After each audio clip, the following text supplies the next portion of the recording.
Sabarimala സ്വർണ്ണക്കൊള്ളക്കേസിൽ Devaswom board മുൻ president N Vasu അറസ്റ്റിൽ. Thiruvananthapuram crime branch ഓഫീസിൽ ചോദ്യം ചെയ്യലിന് ശേഷമാണ് അറസ്റ്റ് രേഖപ്പെടുത്തിയത്. റാന്നി കോടതിയിൽ ഹാജരാക്കിയ വാസുവിനെ 14 ദിവസത്തേക്ക് റിമാൻഡ് ചെയ്തു. ശബരിമലയിലെ കട്ടിളപ്പാളികളിലെ സ്വർണം കവർന്ന കേസിലാണ് എൻ വാസുവിന്റെ അറസ്റ്റ് രേഖപ്പെടുത്തിയത്. കേസിൽ 3-ാം പ്രതിയാണ് Vasu.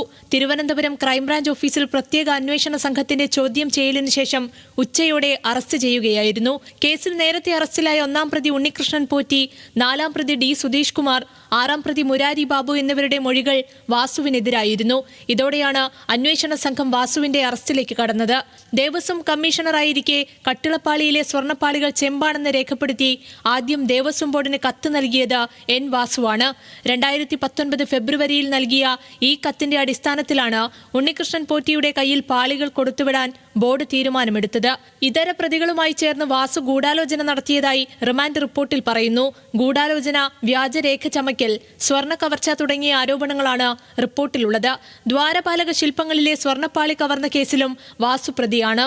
Devaswom board president സ്ഥാനത്തേക്കുള്ള N വാസുവിന്റെ നിയമനം രാഷ്ട്രീയ തീരുമാനമായിരുന്നതിനാൽ അറസ്റ്റിനെക്കുറിച്ച് വിശദീകരിക്കേണ്ടത് സർക്കാരിന്റെയും CPIM-ന്റെയും കൂടി ബാധ്യതയായി മാറി. പ്രത്യേകിച്ച് തദ്ദേശ തെരഞ്ഞെടുപ്പ് പ്രചാരണത്തിലേക്ക് കൂടി കടന്നിരിക്കുന്ന സാഹചര്യത്തിൽ. തിരുവനന്തപുരം, പത്തനംതിട്ട ബ്യൂറോകൾക്കൊപ്പം ന്യൂസ് ഡെസ്ക്, ന്യൂസ് മലയാളം.